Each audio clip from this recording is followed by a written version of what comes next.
Really excited to recognize her. Yeah. We'll stop for a second, but we can move about. Yeah. I remember I saw him at XOXO. He was like walking by. Hey, Norm. And he was, I was just like sitting. I was like, oh, like I'm not. I don't need to take all you through.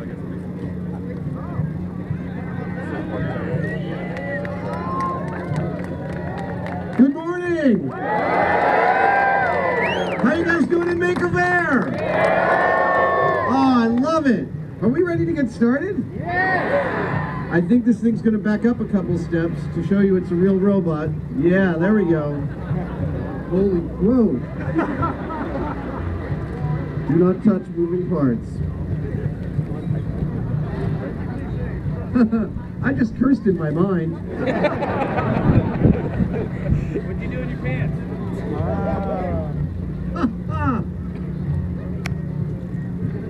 This is powered by bananas. You didn't know that. Whoa!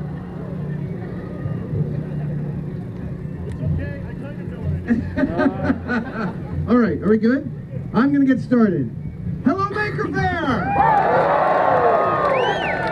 I'm really sorry I wasn't here last year. I apologize. I was in another state. And I mean an actual state, not a state of mind. Last December, Jamie and I took our road show on the road, as you do. We took our stage show called Adam and Jamie Unleashed Behind the Myths Tour, and we took it to 31 cities in 32 days, 36 days. And we've been doing this for 5 years. And it's a show we love to perform. We do it for 2,000 or 3,000 people at a time, and it's really wonderful. We wrote it, we own it, we love it. And I'm up on stage in New Orleans for the opening night, and it's late November. We've just wrapped Mythbusters 2 days before.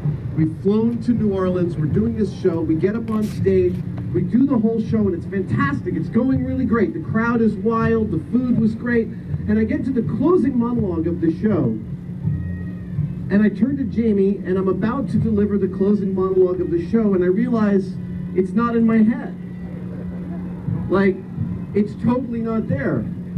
And I've done enough stage performance to know that 1 second for me, 1 second for the audience feels like about 15 seconds to me. So I know not to start panicking about the time, so I start scrolling through what I remember from this show, because I've remembered it all up until this point. And there's nothing there. All the file cards I have for the end of the show are blank. And so I just started talking. I started talking about how grateful we were to be there, and I said something that tickled in my mind where I was supposed to go in order to tee up Jamie's monologue. And so I did. And Jamie gave me a look of naked panic. Because this was not what he was expecting. So I gave him the first line of his monologue, and then we were cool. And then we finished the show. The thing I wanted to talk about, and I'm going to work from notes here. Actually, I think I'm going to have to take my... You know, there's a thing in the military that you don't talk to people with your sunglasses on, because it's not respectful, and I agree. Hello. A couple weeks ago, I did a really wonderful AMA on Reddit/Maker. And I think some of you were probably on that. We did it in conjunction with the White House Office of Science and Technology at a trip I had taken to Cleveland, and I got some fantastic questions on Reddit, but one I got 4 separate times really struck me. 4 separate people asked me, do you ever get despondent? Do you ever get discouraged? And how do you deal with that? It is a really common question. And interestingly enough, that question came up during a really, really crappy week I was having in my shop. And when I say crappy, I mean superiorly crappy. I did the AMA on a Wednesday. On a Monday, Norm and Joey and I had started a one-day build in my shop. I was going to build some dials and some stuff for Apollo suit that I'm working on with Ryan Nagata. And this is precision work. I have recently gotten a Bridgeport mill, and I was doing some milling operations along with the lathe. And it's been a while. And when you're milling stuff, order of operations is everything. And I wasn't getting them right. and everything I built was screwing up. And usually at the very end, on the last operation. And I had to build everything 3 times, and the third one was just barely good enough to send to Ryan to mold and cast for the parts we were making together. And I literally finished the day, I'm not kidding, thinking this thought: I have no business making things. I really, like that's how crappy I felt. I came home, I was really blue. And a few days, so then there came this question, sorry, let's see. I felt like that. Tuesday I went into the shop, did mostly the same thing, kind of grinding along, trying to make these really nice parts and not succeeding at it. Then Wednesday morning comes the AMA, and I realized this is a great moment because everybody gets discouraged in the shop and I can talk about it. It turns out that what got me out of it was really fascinating. I'm working also on a costume for Comic-Con in San Diego in July, and it involves using some materials I have not used before.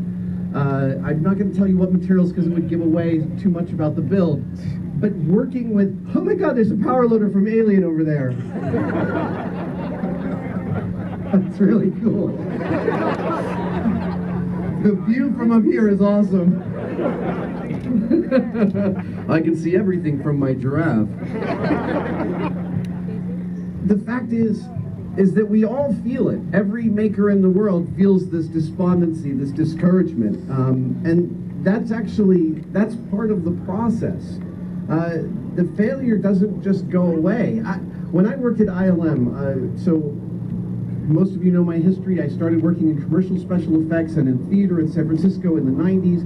I got to Industrial Light and Magic and spent 5 years up there. But there was not a single project I worked on at Industrial Light and Magic. There was not a single build I was doing on Star Wars, on AI, on Space Cowboys, where somewhere within the project I hit a roadblock that was so severe I thought someone was surely going to come tap me on the shoulder and tell me to go home because I had no business being there. Every single project, and this still happens.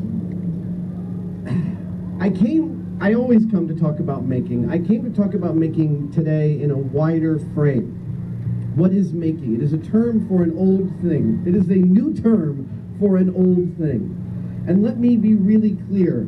Making is not simply 3D printing, Arduino, Raspberry Pi, LEDs, robots, laser and vinyl cutters. It's not simply carpentry and welding and sculpting and duct tape and drones. It is also writing and dance and filmmaking and singing and photography and cosplay. Every single time you make something from you that didn't exist in the world, you are making. Preach it! Yes! Making is important, it's empowering, it is invigorating, but why? There are lots of results that are good that come from making. We improve the world around us. We show people how much we care about them. We solve problems, both personal and we solve societal problems.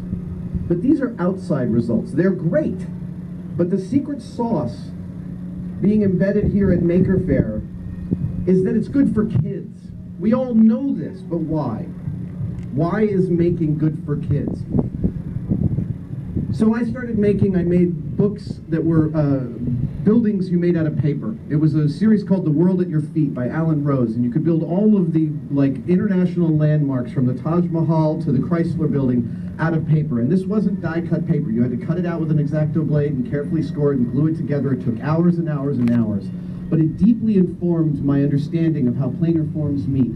And sometime around the age of, I think, 13 or 14, I grabbed a bunch of cardboard and I made a man that sat in front of my house and freaked my neighbors out for weeks.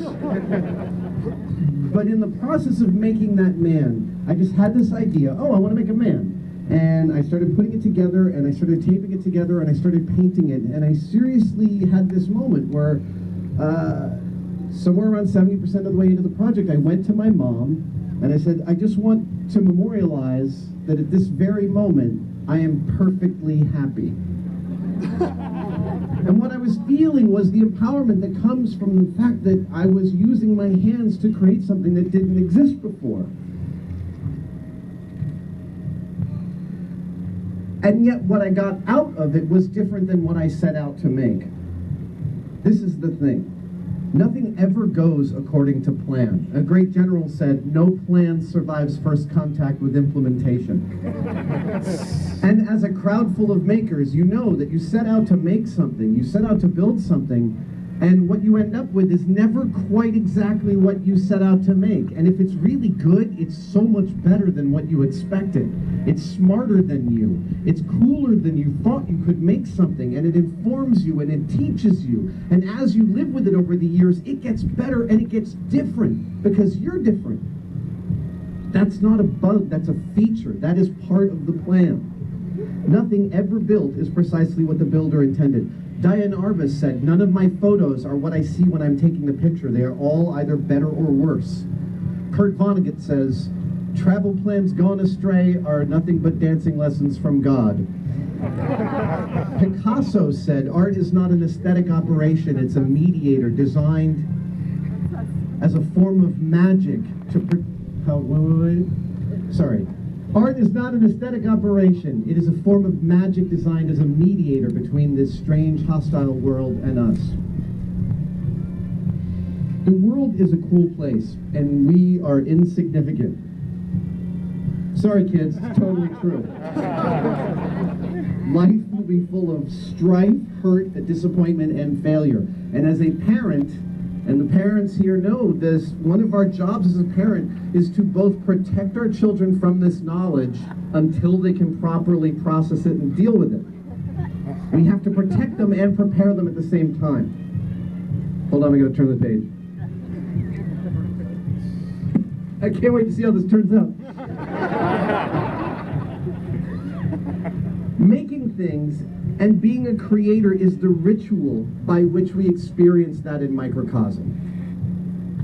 Making is how we teach kids to find the path, not to design the path, but to find the path that's happening. We've all gotten to the point in a build where you realize things aren't going the way you thought they would go.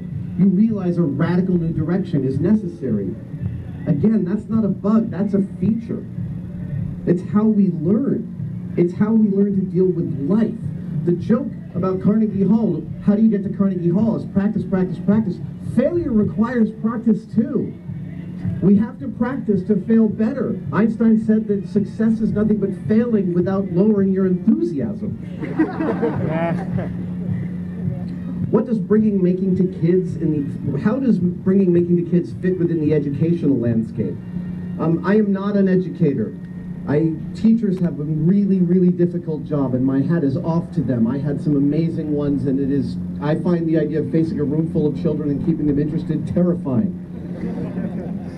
But when we teach to what we call teaching to the test, when we decry teaching to the test, we mean the rote memorization of facts. And facts are great, but facts without context are just noise. They don't make us better citizens or better stewards of our culture.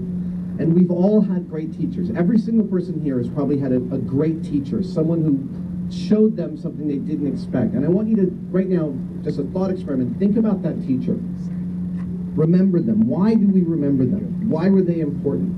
What was the secret that they brought to you to show you something? And I submit that what they did was they were able to take the facts of the world and put them in a context for you. They put them in a story for you that made sense of the world at that moment. They turned facts into a story. When we have a system where teachers aren't given the resources or the space or the support to help kids understand the context of facts, we're not educating. And what is it about story? See, this is the thing. I have this long talk I'm writing in my head for years, and I won't get to it for a while yet, but I think storytelling is the origin of everything that is human.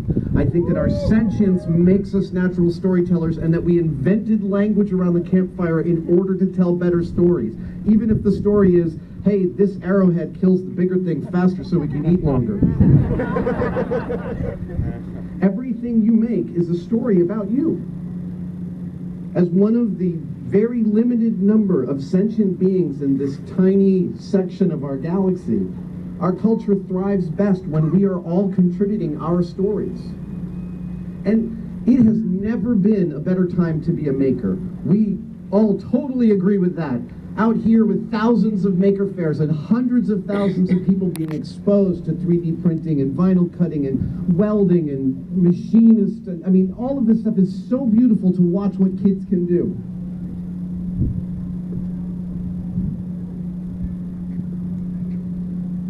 I can't read my writing. This is the part I was working on in the car. Yes, right. So this is also why I think it's never been a better time to be a maker, because the increases in computing power and the economies of scale have turned computers into what cars were to the United States in post-war culture. So post-World War II, you had a whole bunch of people who were solidly in the middle class, well-educated because of the GI Bill. They had some disposable income, and they started realizing that cars weren't black boxes. They were these platforms that you could improve and improvise with and do stuff with. And that is where computers are right now. And we've got like 9-year-old girls making our sentient Arduino robots. That's magnificent.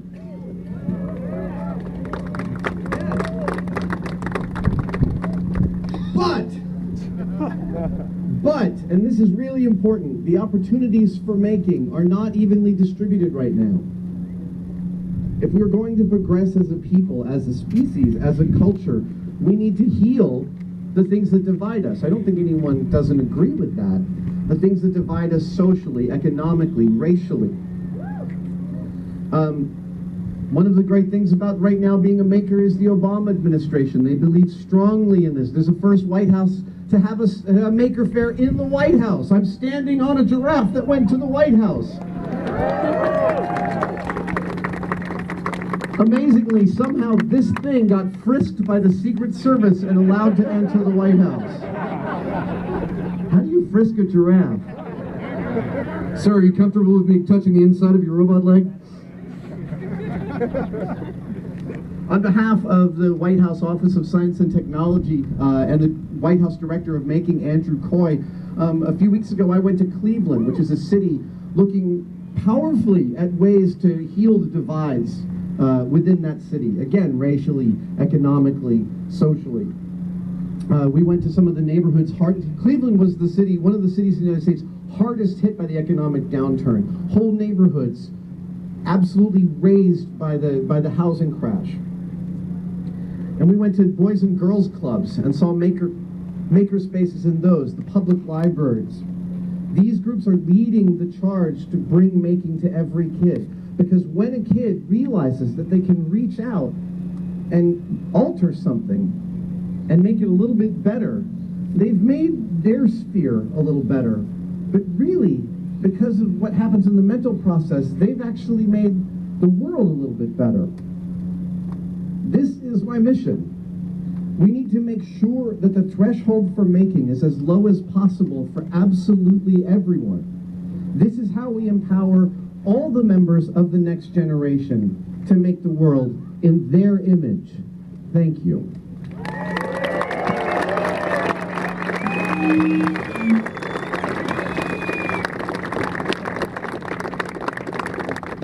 You guys are awesome.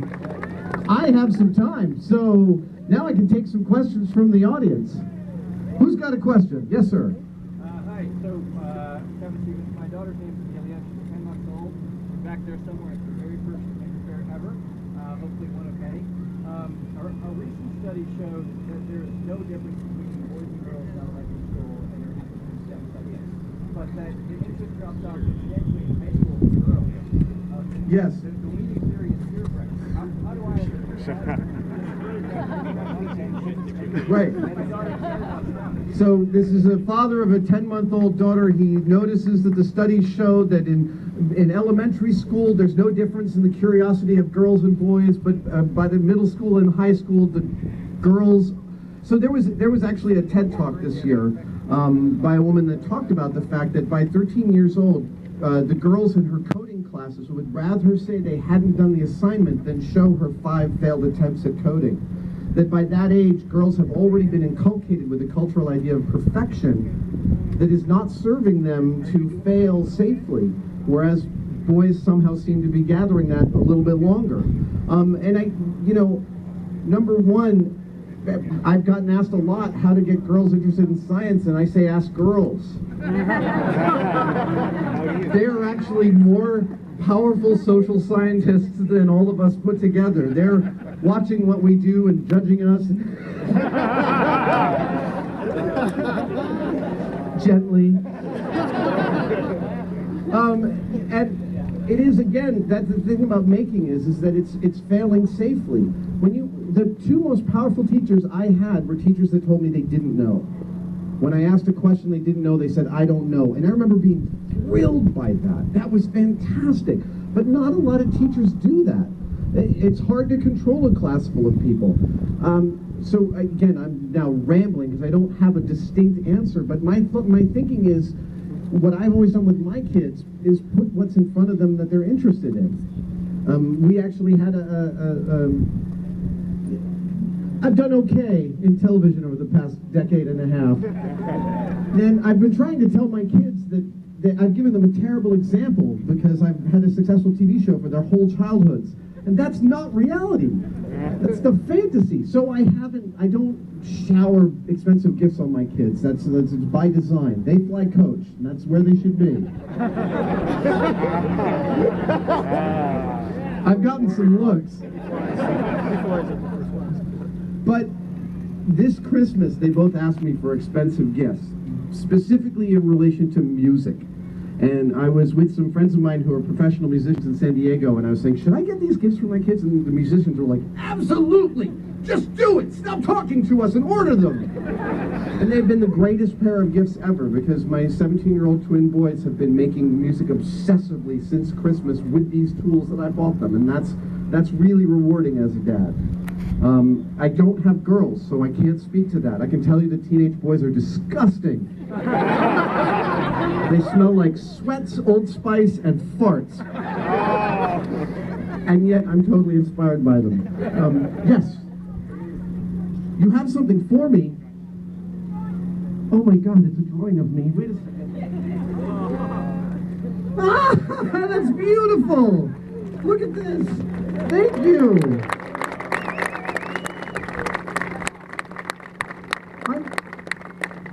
Do you also like Wallowitz from Big Bang Theory? Because I feel I look a little like Wallowitz in that picture. Which is okay.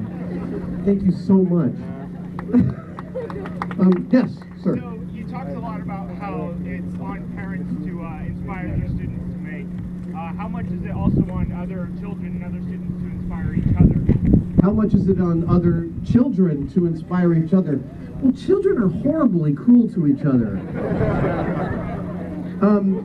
And, you know, I don't know how to solve the problem of middle school.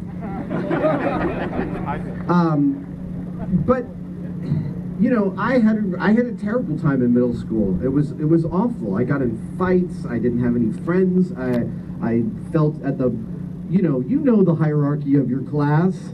I was always towards the bottom with the misfits over here, and it was awful. At the same time, I had some adults around. My parents' friend Jacqueline took me into her clay studio and had me make a pot and told me it was great. Willing to say I don't know is because I was hanging out with my science teacher at lunch because I didn't get along with my peers. Here's how long ago it was. He would be in his classroom at lunchtime grading papers, chain smoking in the classroom. It's the first time I ever saw a French inhale. Yes, sir, with the camera. I'm throwing a one-day built birthday party for myself in July. Would you come to my birthday party? You are throwing a one-day build birthday party for yourself in July. Yeah. Can I come to your birthday party? I haven't the slightest idea, although I will tell you July gets pretty fat with Comic-Con and finishing up to get ready for San Diego. Please, absolutely, tweet to me about your birthday party. I'm dying to know about it. Young man right here, yes. What's that? Where did I get the jacket from? The giraffe. He just showed up at my house this morning. That's weird. Hold on, there's a young woman there, yes. What did you do if it's a failure? Like, what did you do? Look, you know, I can laugh about it now. It sucked. it really sucked. I don't like feeling like I don't know how to build stuff. It feels like I lost my superpower. And that is depressing. I know that it's a mechanism. I know that it's part of the process. I know that I will feel this way. So I simply go back to the shop and I work. Mary Carr, who wrote Liars Club, one of my favorite writers, says that when she's not feeling the writing coming, she sits at her desk and she copies in longhand writing she loves. She says, my fidelity is to write at my desk. It doesn't matter what I'm writing, and it's keeping the wheels greased. And so I went back into my shop the next day and I made something and it was kind of okay. And I went back to my shop on Thursday and again I made something and it was kind of okay. And then I jumped into this new material. So to give the broadest overview of my costume at Comic-Con, it's a character and it's one that I drew from scratch. And I have never, I'm a hard-edged model maker. You give me planar forms and I am at home. But you give me a character with a gesture to get, and I'm totally not in familiar territory. And so what I did was I started the final process of making this character come to life in my shop, using materials I wasn't that familiar with, using a process that I'm also not an expert at, and the character started appearing in the thing that I was making. And you know, for me, part of my mechanism is unfamiliar materials. Like, I love the unfamiliar.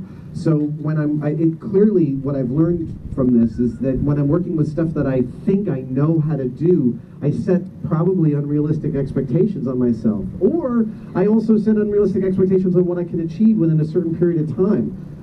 You know, I love Norm and Joey and working with them in my shop, but I also impose a mental pressure on myself to finish by the end of the day. Norm and Joey will tell you that every single time we start a one-day build, I'm like, this should take like 2 or 3 hours. And like 7 hours later, we're grinding away at it.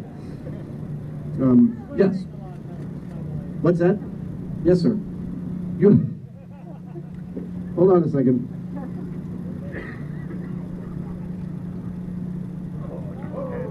Sorry. Ah, thank you. Oh!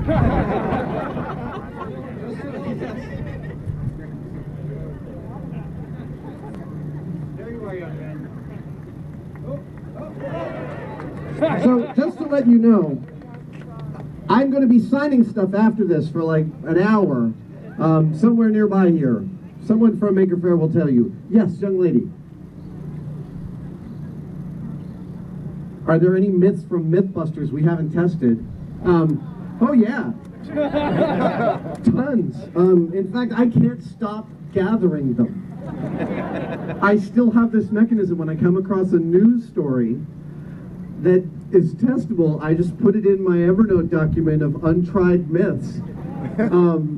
Someone came up to me at an event a couple of weeks ago and they said, hey, here's one I grew up with. It's not possible to make mayonnaise in a lightning storm. And I was like, oh, I can't believe I'm only just hearing about this now. That is an amazing episode. We begin with Van de Graaff generators. We talk about emulsification. We start examining it on the micro and macro level. We move on to Tesla coils, and then we got to fly to Florida to go to Lightning Alley where we shoot rockets in the sky, have lightning bolts hit our experimental space while we're trying to make so. But alas, that is my old job. Yes, back there. Why was it taken off Netflix? Those involve decisions way above my pay grade. Yes, sir. So, when it's not going well, what's your go-to foul language? What is my go-to foul language? You don't want to know. No. I curse like a sailor. This is why we tried several times within Mythbusters to film a story meeting, but we can't. We couldn't, specifically because of me. And the thing is that it's one of the ways, as somebody who is a bit of a social outcast, there's still a part of me that shocks myself when I say something particularly dirty or weird or gross. I'm always like, so part of my tension release is to say the filthiest, worst possible thing I can think at any given moment. And my crew knows this, but it's not for publication. This is like Jamie.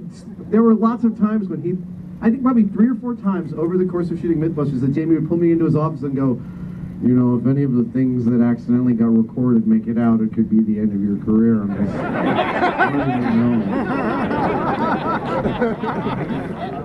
know. Look, I'm cool. I feel okay in the hands of Beyond Productions. Okay, I've been ignoring over here. Who's got a question over here? Yes, young man.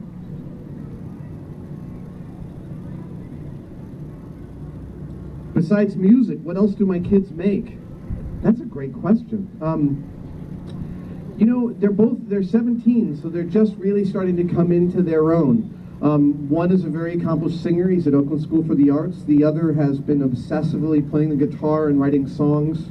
You know, they both went to School of Rock, which actually in San Francisco is the San Francisco Rock Project. It's a nonprofit, and it's an amazing place for anybody remotely interested in music, because your kids will get inculcated with some fantastic 70s funk and good rock and roll. I come downstairs and my son's like, hey, do you know this guy Billy Joel? That is awesome. And you know, they're 17, so they're going to be out of my house in what will feel like a minute. So I feel duty bound to introduce them to all the tools in my shop one at a time. So we're slowly moving toward, we've moved from carpentry, hopefully in the summer we're going to move to some of the machine tools. You know, I'm not sure what they're interested in making. They both have some facility with being able to visualize stuff, and that thrills me, because show me someone who can visualize something in their head and I can teach them anything. Yes, sir. What book have I gifted to other people the most and why? Wow, that is a really good question. Twice at Christmas, this is a weird pair of books. Twice at Christmas, I bought like 30 of the same book and gave it to everyone. 2 years ago, it was Kevin Kelly's Cool Tools. Because really, you can search the internet, but there's nothing like flipping through a catalog, through Small Parts catalog, or Micromark, or the Grizzly catalog. And Kevin Kelly's Cool Tools is like that on steroids, with actual real-world descriptions from people about what they're building. The other one I gave was, I think about 6 years ago, they released a beautiful hardbound edition of E.B. White's, Shrunken White's The Elements of Style. I gave that to everyone for Christmas. I love writing. It is, I have a lot of plates spinning. I'm pitching other shows. I've jumped it with both feet into Tested. We've been doing a ton more one-day builds. Ton more travel is coming up. That's really exciting. Really exciting. So Tested is a key part of the future. Tested in all of its adjuncts and ancillary ideas. Like, we're going to push it to be much wider. Working with the White House Office of Science and Technology to figure out ways to lower the threshold to making for everyone. If I have any bit of a platform that lasts for any time, I want to just keep on helping people understand that that's really important. Absolutely. And then, you know, spending time in my shop. There's just nothing better than farting around in your shop trying to, you know, make it something better for your kitchen. So it's a combination of all of those things. Yes, sir.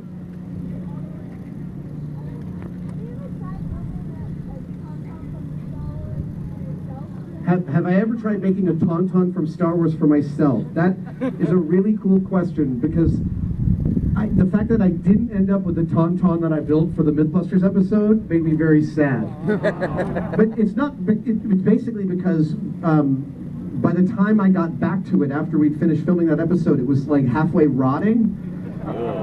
Yeah, it stunk really bad, and it was all dyed blue from the crap we'd put on it. And there was just no, I think I brought it into my shop and realized it was so huge, it was going to block anybody from being able to see the giant Tyrannosaurus Rex skull I have in my shop, and that just will not do. Yes, sir.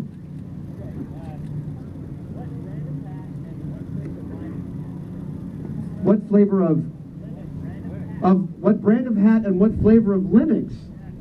Oh, no. I'm just a cranky Mac user. somebody fix iTunes, please? There, I just cursed in my head again. What brand of hat? This is the same brand that I talked about a few years ago at Makerfaire. This is an adventure-built hat built by my friend Mark Kidder, who built the hats for Indiana Jones and something, the fourth movie. We'll just pretend it didn't happen. Yes. Oh, there was, okay, I'll answer both. What was that? The hardest thing I ever built. It might be the thing I'm making right now for Comic-Con. Again, because I'm trying to pull a character out of the material. And there's a lot of different people who have both professionally and personally built things like this. I'm trying to come to a specific character. I'm trying to come to a specific gesture. And it's kicking my ass, which is great. But it's going to be like touch and go all the way to Comic-Con. Yes.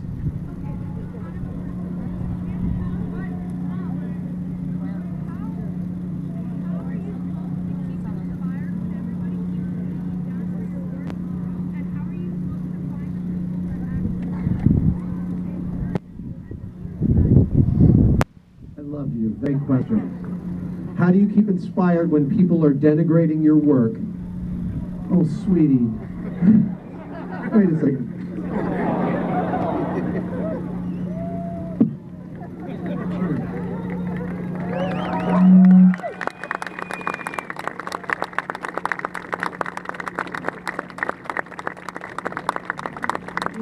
That's an amazing question, and I really appreciate it. And you're brave as hell for asking it in front of everybody. You find your communities. You find your Sangha. You find that one person that appreciates what you do and tells you that it's good, and listen to them. Anybody that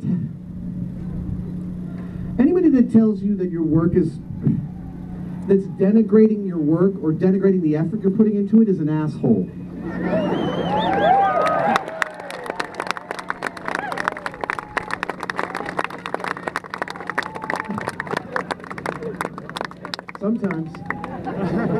Sometimes when I'm driving, everyone's an asshole. Remember, children, it's cool when adults curse. It's gross to hear curses come out of children's mouths. So just curse among your friends. This is another reason it's never been a better time to be a maker, is because of the internet, because the groups of people who will encourage you are out there. And I love, so the group I spend the most time on online is the Replica Prop Forum. But what I love about the Replica Prop Forum is you'll have one person posting pictures of a full-size robotic build from the original Judge Dredd, and it's amazing, and it's perfect, and the weathering is so good. I'm a little embarrassed by posting pictures of my work. And then you'll have someone who makes an Iron Man costume out of paper and fiberglass, and it's rough around the edges, but the dedication is so pure that he's also, or she is also getting encouragement from everyone on the forum. That it balances across, and that effort is really what matters, the effort and the passion. And if you're around people who don't recognize that the effort and the passion are worth something, stay away from those people. And look, also, I recognize when I say that I have certain privileges as a kid that I don't even know about, but I had the ability to quit jobs that were run by people who were stupid. And I had that ability because my parents agreed with me that that was not a good way to spend my time, and they paid my rent when I wanted to quit those jobs. That was great. Not everyone has that opportunity. So it's not always easy to extricate yourself from people who are trying to bring you down. Again, if you can find that one person, even if it's a virtual person online that you haven't met. Some of my best friends are people I haven't ever met in person. And let them support you, and support them too. And that's another one, is when I'm not feeling enough support in my life, I realize, actually this is really true. There are times in my life I feel like I'm not getting enough support. Almost always what that means is I'm not supporting the people around me enough. That's the trick. And I go back towards the Buddhist ideal of service, to serve the people around me. What can I do for their lives? What can I do to make their lives better? I'm going to take another question. Yes. Hey, it's you. Hey, how you doing? How do I go prioritizing my builds? I prioritize my builds based on enthusiasm, which again is a great luxury I have. We started visiting shops on Tested, and we visited Ryan Nagata's beautiful shop in LA, and then Frank Ippolito's. But one of the places I want to go is I want to visit someone's tiny bedroom desk shop that has like 6 tools, because you can do amazing things out of the smallest places. Rene Magritte, one of my favorite painters in the world, spent his whole life painting in the corner of a Paris apartment. He didn't have a studio. He painted one painting at a time. But I also recognize that my enthusiasm for the things that I do is the engine of everything that I have. I have somehow managed to carve out a life where my enthusiasm will lead to those things. And so if I'm grinding on something that's not working, I turn to something that will work, and I work on that for a while, and I go back to the other thing. So having multiple projects, actually building the Lego Sisyphus a few weeks ago was really invigorating and made me want to bring more Legos in, because Lego's just this like, oh, it's so much fun. It feels like I'm 6 again. Yes, in purple.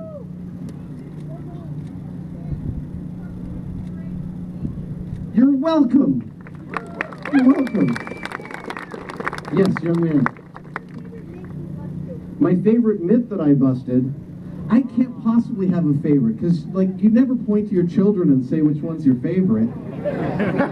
It would be bad form. But actually, like my children, every single one of them was a different point in my life. I have fond memories of even the really difficult times. So there are multiple classes of things that were great. There are stories I think were really great, like Bullets Fired Up and Lead Balloon, that I think are elegant television that no one ever had done before. There are things that were really fun to do, like drive an Indy car on the Indy 500 track and not pop the clutch even once. Woo! Then there's things like hand feeding an octopus that fell in love with me and left hickeys all the way up to my shoulder. My wife was like, "What is that?" And then there's things like flying in the back of an F-18 Hornet or flying in the U-2 spy plane to above 70,000 feet. That's what I am legally allowed to say. My highest altitude is classified, but I could see like 400 miles of Californian coast in one glance below me. It was astounding.